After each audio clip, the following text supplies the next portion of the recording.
Hey guys, Mika here, and I'm bringing you a real special treat by luthier David Heard from the Hilo or Big Island here in Hawaii. This is a concert-sized pineapple-shaped custom Kawika ukulele. And fun fact, this is the first time I've ever got to play a Kawika custom ukulele. And from what I've learned, this is actually quite a gem.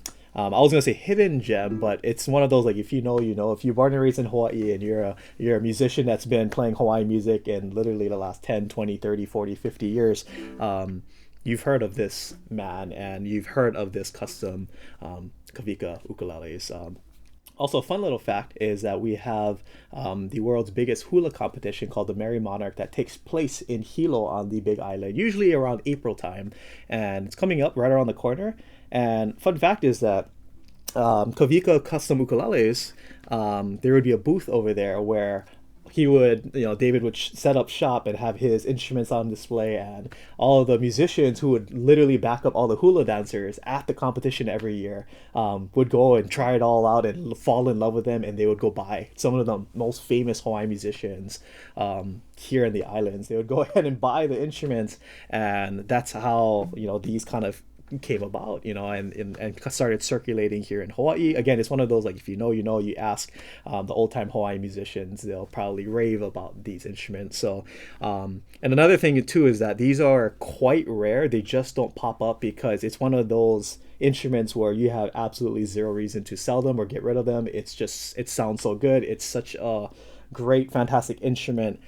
It contributes to that overall really old, authentic Hawaiian sound. So there's just no reason for someone who owns one of these instruments to sell it or just get on the market. But I'm so very fortunate again to be here with Ukulele Friend and be able to hold somewhat like a piece of history, but just something that's so rare. And I get to go ahead and share it with you, talk about it with you folks, and also give some sound samples. So, again, really cool, unique ukulele if you're a collector or if you just want like a really authentic sounding or looking, like literally with the pineapple shape in the headstock. But if you want a really authentic sounding ukulele with the Hawaiian koa all around with the wood, this is a fantastic choice. It plays really easily. It feels really good for me. I love a low setup, a lower action, so that I don't have to press hard when I'm doing bar chords or if I'm just even noodling around the third fret or on the first three frets. But yeah, I've just really fallen in love with the sound as I was kind of like tuning it up and fooling around with it. It's just a lot of fun to play this instrument. Going over some of just the basic details, as you can see, this is all curly Hawaiian koa. Kind of has that blondish, orange blondish kind of look. Nice tight green patterns going up and down, and then some other dark streaks here in the middle. And then here on the sides and back, really nice. I just love the little details, attention to details with the koa. And then we do have an ebony binding here around the top of the instrument. And then kind of popular with the more old school custom Hawaiian ukuleles from like 10, 20, even 30 years ago is just a really simple black and kind of like a gold or like an off yellow kind of color scheme for the rosette here. So real simple, again, just more so for playing and getting that nice big Hawaiian sound. So not too much going on with aesthetics, but it's okay because that's not what was important back then. Is you want that really good sound. Really cool that the fretboard comes all the way down to a wrap around the sound hole. A little more common nowadays, but I think at the time that just wasn't a thing that was happening. 20 years ago when this ukulele was created. We do have your fret markers here on the typical frets 3, 5, 7, 10, 12, and 15, and also here on the side. And then we have also gear tuners here on the back, the old school gear tuners before gotos were a thing and more commonly used on ukuleles. And then we have a really sick looking pineapple leaf headstock here at the top with the Kavika logo. And I'm just going to assume that's Mauna Loa or Mauna Kea, one of the two major mountains that you can see with it. That usually maybe 3 or 4 months out of the year, maybe more, it would have snow on the top, which is why I'm just going to assume it's snow because there's white on the top of the mountain. So really nice instrument overall. Again, there's nothing like, it's not super fancy, and that's just how the instruments were back in the custom days, 20, 30 years ago. You're going for the sound.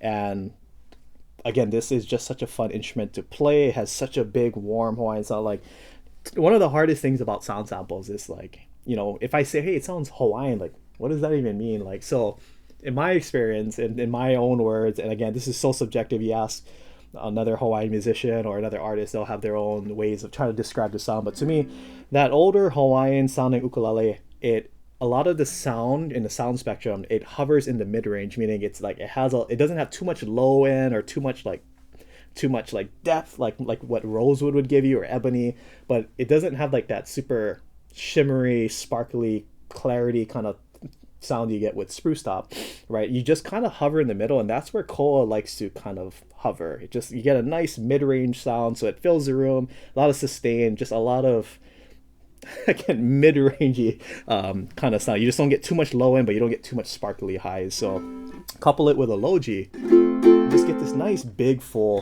sound. But what I like about this instrument too is that like I can hear that there's a low end, not like a thick low end, but there's just some oomph underneath in the sound.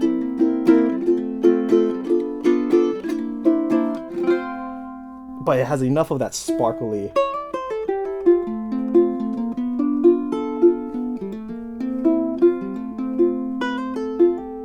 It just sounds so Hawaiian. Again, I don't mean to sound cliche or anything, but like when I think of like old Hawaiian recordings with the ukulele tracks on them, this kind of reminds me of what you would hear on those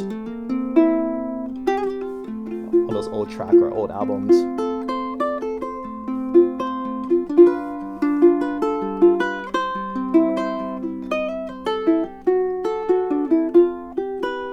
It just sounds super legit, and again, just so easy to play. And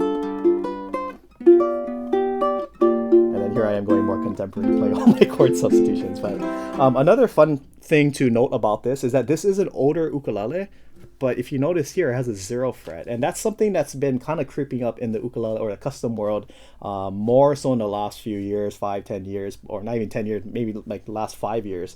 But you know, this ukulele being about 20 years old, having a 0 fret back then, it was like what is that? Like, what's the point? Like, what is that? So it's really cool to see that. For me personally, I don't have too much of an opinion on 0 fret.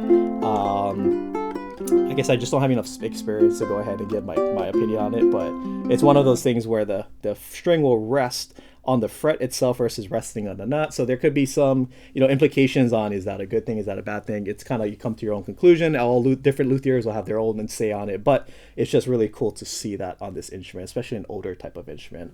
It's a lot more common to see it nowadays with an instruments built in the last few years. And from my own experience of being able to test all these different types of customs and different instruments from different luthiers, but just wanted to go ahead and point that out. Really cool. So I think enough of my talking. I'll go ahead and try to put some life into this instrument. So here we go.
Such a fun, whether you're strumming in that kind of style or you're doing some, just some picking around the 3rd fret. Yeah, it's just a really fun instrument to go ahead and play. If you want, maybe I can do. Here we go.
So nice. And this is what it sounds like on the higher frets.